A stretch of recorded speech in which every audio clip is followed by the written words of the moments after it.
تعرف ان المكرونه بالبشاميل دي من اسوأ الاكلات في الدنيا، اللي هو ما تفهملهاش كده يعني. جبنه سايحه على لحمه مفرومه على بشاميل على مكرونه، يعني حاجه كده ما يعلم بها الا ربنا. ثانيه واحده ثانيه واحده قبل ما تبدا تشتمني وتديني ديسلايك. تعال نفهم القصه كلها. انا عصام الدين احمد، النهارده باذن الله هنتكلم عن انتشار التفاهه والاسفاف وكل الكلام الجميل ده. جهز كوبايه الشاي وكوبايه القهوه ويلا بينا. تعالوا بقى النهاردة نتكلم عن ليه التفاهة انتشرت. أنا من وجهة نظري بقى المتواضعة إن في سببين أساسيين للتفاهة. أول سبب وده سبب يعني غريب جدا، هو انتشار التفاهة بسبب رفضنا لانتشار التفاهة. عارف إن الموضوع شكله معقد، بس تعالى نبسطه. التفاهة بتنتشر إزاي؟ نفس الفكرة اللي أنا اتكلمت فيها كده، نرجع لمثال المكرونة البشاميل الجميلة بتاعتنا. انت دلوقتي لو ما عجبكش الفكره اللي انا قلتها او الكلام اللي انا قلته، فاول طريقه لرفض التفاهه دي هتعمل ايه؟ ان انت هتخش هتشتمني في الكومنتات مثلا، او هتخش تصلح لي، او هتجادلني، او هتتريق عليا، ايا كانت الطريقه. فانت هتخش تعلق لي على اللي انا نزلته على التفاهه دي، وبزيادة هتعمل مثلا ديسلايك، وبزيادة ممكن تنشر المحتوى ده وتكتب بقى بص بيقول ايه، وبص حالنا وصل لايه، بص الدنيا بقت عاملة ازاي، شايفين؟ ونبدأ بقى ويا اما نتريق يا اما نشتم ايا كان. في الاول وفي الاخر بقى تعرفش اللي انت عملته ده ضد مصلحة المكرونة البشاميل. انت كده سوقت سمعة المكرونة البشاميل اكتر، ساعدت ان عدد اكبر من الناس يشوف شتيمة المكرونة البشاميل، وكمان ساعدت صاحب المحتوى ده ان هو ينجح ويحقق ارباح ويحقق مكاسب، وممكن كمان يطلب في اعلانات لعربيات كبده ويبدا يشتم في المكرونه البشاميل اكتر واكتر. وهي دي المعضله. يعني انت دلوقتي طريقه، لو انت عمرك فكرت تصنع محتوى مثلا، او تعمل فيديوهات، او تطلع على السوشيال ميديا، فاول اسباب نجاح الفيديو هو ان انت تجيب اول حاجه الفيو نفسه اللي هو الهوك، ان انت لما حد يفتح الفيديو يكمله ويتشد وهو عارف يشدك. تاني حاجة ان انت تعمل اي انتراكشن مع الفيديو ده، ان انت بقى تديله لايك، تديله حتى الديسلايك. حتى الديسلايك نركز في دي، يعتبر ان هو تفاعل مع الفيديو، ما يعتبرش ان انت كده بتقول ان الفيديو ده وحش، لا انت اتفاعلت مع الفيديو وكتبت كومنت. حتى لو شتمت، وحتى لو اتريقت، وحتى لو نقدت، فانت برضو اتفاعلت مع الفيديو. والأسوأ من كده بقى، انت نشرت فخليت ناس تانية شافوا الفيديو وبدأوا يخشوا على الفيديو ويتفاعلوا، ويبقى في جدل ويبقى في كلام، وبزيادة اتفرجت على الفيديو لمدة طويلة. انت كده عملت كل الوسائل اللي تخلي الفيديو ده ينجح. للأسف التفاهة هتنتشر وناس تانية هتشوفها، وصاحب التفاهة ده هيحقق أرباح وهيبدأ المحتوى بتاعه يكبر. بس هنا الحاجة اللطيفة في الموضوع ده ان النوع ده من التفاهة سهل جدا ان هو ينتهي، وهو اصلا اوتوماتيك بينتهي لوحده، الا لو صاحب التفاهة ده كان يعني حد ذكي شوية وبدأ يغير انواع التفاهة اللي بينزلها ويستفز الناس بحاجات مختلفة، فيخلي ان هو يبدأ يتشاف اكتر ويبدأ يعمل جدل اكتر. بس غير كده في الاول وفي الاخر الناس بتبدا تديله انفولو، بتبدا تبعد عنه، ومع الوقت بيبدا تفاهته تقدم والناس بتبدا تعتادها، فبيبطلوا يتفاعلوا معاه فبيبدا يسقط.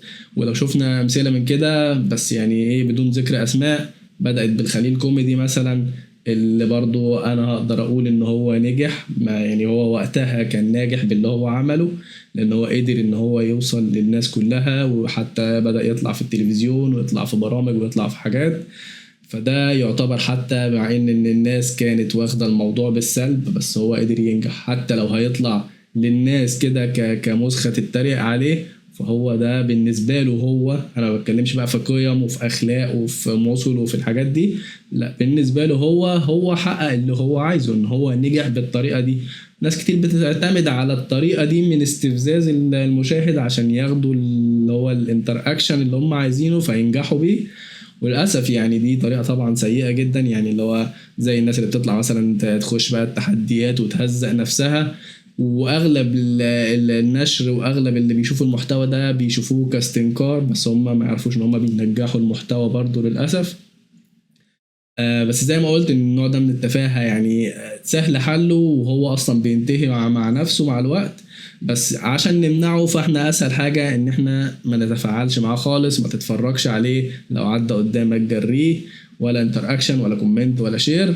بالطريقة دي هو المحتوى اصلا لوحده مش هيطلع، يعني مش هيوصل ان هو يبقى ترند وتبقى الناس عمالة تتكلم عنه. ولو عايزين امثلة زي بعد كده برضو، مثلا زي المذيعة اللي كانت برضو بتسخن الرجالة وتقعد بقى تنفخ في الرجالة على الستات، اللي هي ياسمين عز يعني.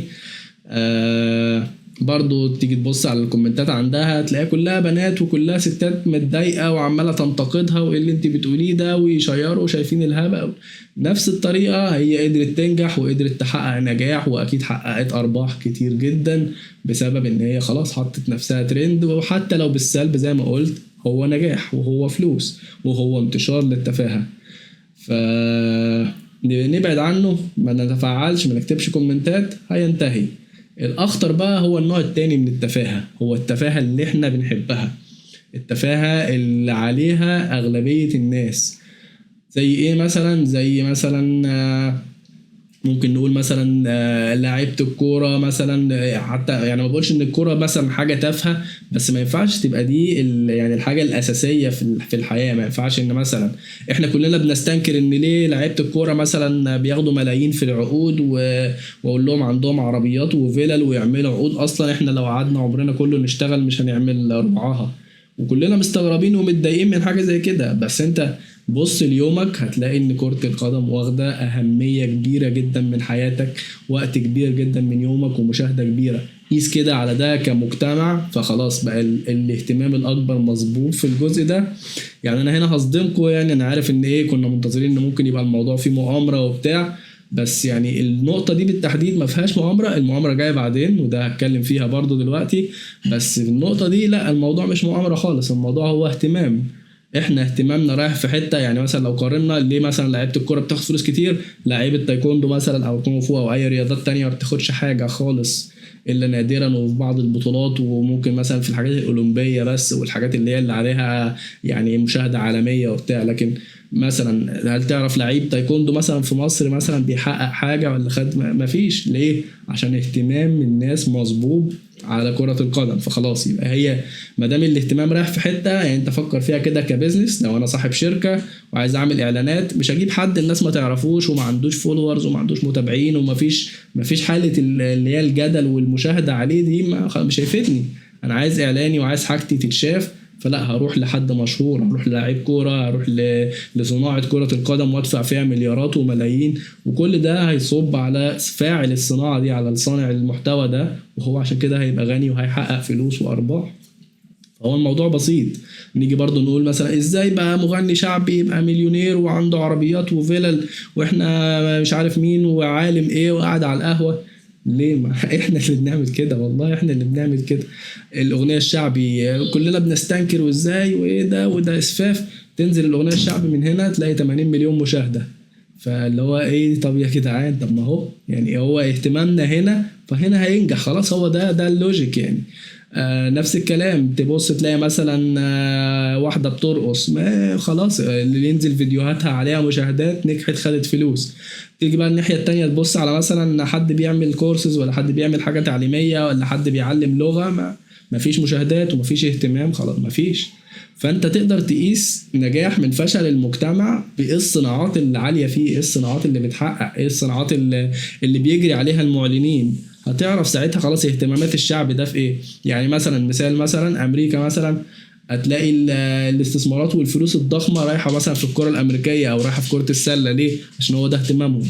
مش رايحه في كره القدم عشان اهتمامهم الاكبر مش في كره القدم، اهتمامهم الاكبر في الكره الامريكيه، اهتمامهم الاكبر في كذا. فتلاقي كل ما في الشعب زادت اهتماماته في مجال معين، في ثقافه معينه، في فعل معين، زاد المشاهدات، زاد التفاعل فيه، وزاد المعلنين، وزاد الاستثمارات، وزادت الاعلانات، ويبدا يبقى هو ده الاتجاه العام للبلد او للشعب يعني. دي كده يعني انا من وجهة نظري دي اسباب التفاهة. ممكن بقى تعالى دلوقتي بقى نبدأ نفكر في ازاي نصلح التفاهة دي. يعني ازاي نبدأ نعدل من نفسنا ونحسن الذوق والقصة دي. وهنا بقى يعني انا هبسطك شوية ونرجع لفكرة بقى ان في وجود هنا بقى لنظرية المؤامرة، وفي وجود للاجندات، وفي وجود للفساد وللكلام ده كله. طرق الإصلاح بقى إيه؟ يعني هو في كذا كذا جانب ممكن يصلح المشكلة بتاعت انتشار التفاهة والإسفاف والكلام ده كله والميول العام. وأي جزء من الأجزاء دي يقدر يصلحها حتى لو لوحده. فتعال نبدأ ونفكر مع بعض. أول حد يقدر يصلح المشكلة دي هي الأسرة. وزي ما اتكلمت في الفيديوهات اللي فاتت ان الاسره بتتحارب ان هي تتدمر، يعني هو عشان كده انا بقول لك ان هنا بقى ممكن يبقى فيه ايه، حته الاجندات وحته اللعب، عشان هي دي الطرق اللي نقدر نصلح بيها. الاسره تقدر تعمل ايه؟ الاسره هي اللي بتربي، هي اللي بتنشئ الجيل، وهي اللي بتنشئ الشباب والبنات اللي هيبداوا يحطوا اهتماماتهم. فانت لو هتربي صح لازم يعني الأسرة دي تبدأ إيه، تعلم بقى الأطفال صح، نعلمهم إيه الفرق بين المتعة واللذة، وإيه الفرق بين السعادة. وده توبيك كبير جدا يعني، ده يعني ممكن تسيرش عنه وتبدأ تقرأ فيه. وممكن نبقى نعمل فيديو بإذن الله نتكلم مع بعض فيه برضو. المتعة واللذة دي هي الأفعال الصغيرة اللي بتدي سعادة لحظية وبتنتهي بسرعة. زي ايه مثلا؟ زي مشاهدة كرة القدم مثلا، انت تخش تتفرج على ماتش، او ان انت تلعب جيمز، او ان انت السكرولينج على الموبايل والريلز، تاكل اكلة دسمة وتاكل حاجة كده حلوة كده، برجر وبيتزا وتشرب بيبسي بقى والكلام ده مقاطعة طبعا، نبعد عن الحاجات دي. فدي حاجات كلها بتدينا متعة لحظية كده. ودي المفروض ان احنا نبدأ نربي ابنائنا ان هو يبتعد عن الافعال دي بحدود. يعني انت مثلا دلوقتي لو جبت طفل مثلا لسه طفل صغير خالص، وحطيت له مثلا طن شوكولاتة مثلا وحلويات وكده، هيقعد ياكل لحد ما يموت نفسه. وهي دي الفكرة، ان هو ما عندوش الوعي انه يبدأ يبعد عن المتعة اللحظية والحاجات اللي هتديله السعادة اللحظية اللي بتنتهي وفي الاخر قد تؤدي لان هو يأذي نفسه. واصلا يعني حاجة تانية برضو خطيرة، ان هي ممكن تؤدي للادمان. يعني الحاجات دي بتفرز هرمون اللي هو الدوبامين، اللي بيدي اللي هو الشعور بالسعادة اللحظية دي. الهرمون ده للأسف احنا ممكن ندمنه، وبيبقى ليه اعراض زي شبه اعراض الانسحاب بتاعة الادمان بالظبط. يعني مثلا حتة مثلا ان ندي الاطفال مثلا الموبايلات والشاشات والحاجات دي ويقعدوا قدامها بالساعات، ده يعني نتقي الله في حاجة زي كده، لان دي شبه الادمان. ولو جربت تسحب منه الشاشات دي بتبقى شبيهة بأعراض انسحاب الإدمان. فإدمان الدوبامين والمتعة اللحظية وللأسف دي بعد فترة أصلا ممكن تقضي على الإنسان وتنتهي بيه للاكتئاب بقى، وملاش علاقة خالص بالسعادة. يعني هي سعادة لحظية قصيرة وبتنتهي بعد فترة، ممكن تؤدي للاكتئاب وتؤدي لحاجات كتير وأمراض وتعب. يعني لو قعدت تاكل مثلا في الفاست فود وفي الحاجات دي مثلا، هتتخن بقى وهتتبهدل ومتعرفش تاخد نفسك ومتعرفش تطلع السلم وتعيا، وبعد شوية هتكتئب وهتكره نفسك وشكلك. على عكس بقى الناحية التانية، السعادة بقى وهرمون السيروتونين والسعادة دي بقى بتيجي يعني ايه؟ بتيجي بالمثابرة، بتيجي يعني ان انت بتعمل افعال لمدة طويلة، بتجتهد، بتذاكر مثلا. امثله مثلا عشان نقدر نفهم، مثلا انت تقعد تذاكر مثلا بعد كده تنجح وتحقق نجاحات، تبدا بقى وقتها تحس بالسعاده وتحس بالرضا عن حياتك وتحس بالفخر باللي انت وصلت له. هو ده الفرق بين السعاده وبين المتعه اللحظيه واللذه القصيره. مثلا تبدا تاكل هيلسي وتبدا تلعب رياضه، فتبدا بعد كده بعد فتره تلاقي نفسك استقريت نفسيا، شكل جسمك عجبك، بدات تتبسط من حياتك، صحتك تبقى حلوه، بقى عندك نشاط وعندك طاقه، وتبدا ساعتها تحس بالسعاده. فاحنا كمربيين المفروض ان احنا نبدا نخلي بالنا من الفرق بين الافعال دي والافعال دي. نرجع لموضوعنا بقى. الفكره كلها بقى ان دلوقتي لما انت تيجي الاسره تبقى مضروبة ومحدش بيعلم الأطفال، فالأطفال بتطلع تكبر خلاص هم مدمنين للدوبامين، مدمنين بقى للمتعة. هتفرج بقى على كورة وهسمع أغاني شعبي وهقعد أتبسط، ومفيش بقى الجانب التاني. يعني احنا كل ما بوظنا الاختلال بتاع الفرد الواحد، يعني انت قسها على الفرد الواحد، شوف انت قد ايه من يومك بيضيع تفاهة، وقد ايه من يومك بيضيع في علم وفي استثمار لعقلك ولمعرفتك وكل الكلام الحلو ده. هتلاقي كل ما النسبة بتاعت التفاهة تزيد، كل ما تلاقي اوفر اول المجتمع نسبة التفاهة بتزيد. هي كده يعني، هي ماشية كده، بتمشي من الفرد للمجتمع اللي بعد كده للحالة العامة. وبناء عليه بقى لقيت ان انت مثلا اهتمامك الاكبر بالعلم، فانت مثلا بتركز على السعادة وعلى العلم والابتكار، اهتمامك الاكبر كفرد بيه، واهتمام المجتمع الاكبر يبدا يبقى كفرد بالناحيه دي، تبدا تلاقي الاهتمام الاكبر اتصب بالناحيه دي، فتلاقي ده هو ده بقى الهدف بتاع الناس. تلاقي الناس خلاص بقى الهدف بتاعها بدل ما يبقى ان انا عايز اطلع لعيب كوره، لا انا الهدف بتاعي عايز اطلع عالم. بدل ما ابقى عايز اطلع مثلا حد مغني ولا ممثل ولا بعمل ولا بسوي ولا افتح لايفات، لا ابقى انا عايز ابدا اذاكر وابدا اخش في مجالات والعب رياضه وابقى كذا وابقى كذا. وهو ده، هي دي الفكره، ان احنا هنبدا ناخد النشء كله يبدا يحسن اهتماماته ويحسن ذوقه العام. وده كده دور الاسره. نخش بعد كده في الدور اللي بعده، وبرضه للاسف بيتحارب برضه من سنين، المعلم والشيخ والداعيه والناس الواعظين، حتى ممكن صناع المحتوى نفسهم. تبدا بقى ايه ده دورهم، ان هو ابدا اوعي الناس. نفس القصة بتاعت الأسرة، أبدأ أعلمه إزاي يحدد اهتماماته. كل شخص فينا جواه جزء بيحبه، بس هو تايه في النص، تايه معاه في وسط ما هو عمال يدور على الدوبامين وعلى المتعة اللحظية، مش هيشوفه.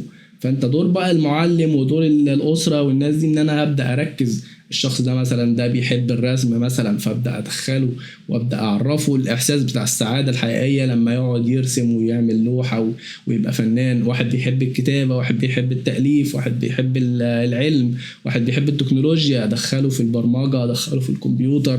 ابدا اطلع من جواه الحته اللي هو بيحبها، الحته اللي ممكن تساعده ان هو ينجح، وابدا اركز عليها. وابدا انا ما بقولش ان احنا نمنع المتعه والدوبامين، ده برضو ده يبقى غلط جدا، لان بعد كده الشخص ده لو انت مثلا عندك طفل وقعدت تمنعه بقى من كل المتع ومن كل الحاجات وتديله بس ان انت ذاكر واهتم، بعد فتره لما يبدا يمسك هو الكنترول، هو مش هيبقى قادر خلاص يقاوم. هيبقى اول مره يخش على السعاده فهيتجنن بقى، تلاقيه دايس محدش يعرف يوقفه. لا، لازم نعادل، لازم يبقى وسط. مثلا موبايل هنمسكه في الويك اند، ده لما بتيجي تربي اطفال موبايل في الويك اند ساعتين معرفش ايه، نبدا نحط ليميتس للحاجات، نبدا نحط ليميتس للمتع، ونبدا نركز على الاهداف، ونبدا نحط له في عقله ان انت لا، ونبدا نفهم برضه. يعني لازم يبقى هو فاهم في الصوره عشان يشيل مسؤوليه نفسه، يبقى فاهم ان انا لو قعدت مثلا انا اكل شوكولاته هموت، لو فضلت اكل طول عمري شوكولاته بس هموت، ولو فضلت ان انا برضو اسكرول على الموبايل هبقى مدمن وهفشل في حياتي ومش هوصل لحاجه، وهكذا. نقعد نمشي معاه خطوه بخطوه، نوري له اولوياته، نوري له طموحه، نساعده يرسم الطريق لنفسه، بعد كده تسيبه يكمل طريقه. فده الدور التاني بتاع المعلم وبتاع الداعية. وده برضو زي ما قلنا ايه، ممكن هنا برضو تبقى الاجندات والحرب اللي دايرة بالتارجت برضو الطرف ده. والطرف الاخير بقى يعني انا مش عايز اتكلم هنا بقى في الطرف الاخير ده باستفاضه، عشان ايه انا عندي عيله عايز اربيها وبعدي على مطارات وكده، فيعني ربنا يسترها علينا. هو يعني الطرف بيبقى اللي هو ولي الامر بقى، الحاكم بقى والجزء اللي فوق والحكومات بقى ورجال الاعمال برضو، يعني في الجزء ده برضو المفروض يكون ليهم دور في الحته دي. والدور هنا بقى بيبقى مثلا لو بصينا مثلا، هتكلم على الدول اللي بره، بتكلم على الدول اللي بره، بيعملوا ايه بقى؟ بتلاقي مثلا بيعملوا جامعات كبيرة، والجامعات دي بتتصرف عليها باستثمارات وبملايين، ويبدأ يطور المجال العلمي ويبدأ يحط هنا فلوس. هو بقى دلوقتي بيعمل المعادلة، لو الشعب عندك واصل لليفل ان هو محتاج اصلاح زي ما احنا كده حالنا في الامة العربية والاسلامية كلها، فالمفروض هنا ده بقى يبقى الدور الاسمى للناس الاعلى، ان هو يبدأ يحط استثمارات يعادل بيها الميزان المقلوب. يبدأ يحط استثمارات مثلا في الابتكار، حط استثمارات مثلا للمبدعين، اديهم مكافآت. فيبدأ يبقى ايه ده هدف للشباب، بدل ما دلوقتي الشاب طالع شايف ان كل الفلوس هنا، وده زي ما قلت نتيجة لان الاهتمام العام في الجزء ده، فلا انا احط بقى استثمارات هنا. فيبدأ الشاب يشوف ان لا ده في سكة هنا حلوة. فلو حد فيه في مخه علم وحابب يتطور، وده هتلاقيه طبعا ناس كتير، هيبدأ يجري هنا بدل ما هو بيجري هنا عشان مش لاقي طريق تاني. فنبدأ نستثمر في العلم، نطور الأفكار. لو حد عنده فكرة ناخد الأفكار دي وننفذها ونساعد الناس. ولو في رجال أعمال محترمين يبدأوا يدعموا العلم، يبدأوا يعملوا استثمارات، يعملوا برامج مثلا تستضيف ناس عندها أفكار، تستضيف مخترعين. فيبدأ يبقى فيه هنا إيه حتة كده إيه تجذب الشباب لأن هم يتعلموا وإن هم يستثمروا في نفسهم ويبدأوا يمشوا في الطريق المظبوط. انا مش عايز بقى اخش في الحته دي قوي يعني زي ما قلت كده، بس يعني للاسف الدعم بقى في الحته دي دايما بيروح للناحيه التانية. وفي بعض الدول برضو الخارجيه تبدا بقى ايه تدعم ان هم صناع المحتوى التافه وتصفرهم وتديهم اقامات وتساعدهم بقى في ان هم يعملوا محتوى اتفه من التافه بتاعهم. فيبدا يبقى الموضوع من تافه لاتفه، ويبقى ده التارجت بتاع الناس. وتلاقي الشباب طالعه الامل بتاعها والاحلام بتاعها ان هي تفتح لايف وتطلع تقدم تفاهه. فاحنا اللي في ايدينا نعمله ان احنا نحاول كل واحد على المكانة اللي هو فيها. انت لو انت ولي امر ابدأ ربي كويس وابدأ علم الفرق بين المتع والسعادة، وان انت ازاي تبني نفسك احسن ما تبقى انسان تافه ملكش قيمة. والمعلم والشيخ وكل الناس دي يحاول يساعد الناس برضو تلاقي اهدافها وترسم حياتها صح. لو انت شخص مستهلك يعني مستخدم تحاول تحسن ميولك وتحسن تفاعلك مع السوشيال ميديا ومع اي حاجة في الحياة عامة. خلي شوية للمحتوى التافه، يعني مش هقول لك يعني ما تتفرجش مثلا على كورة ولا ما تخشش على الموبايل والسوشيال ميديا، لا يعني شوية كده وشوية قراية شوية مذاكرة شوية علم شوية ان انت تطور من نفسك.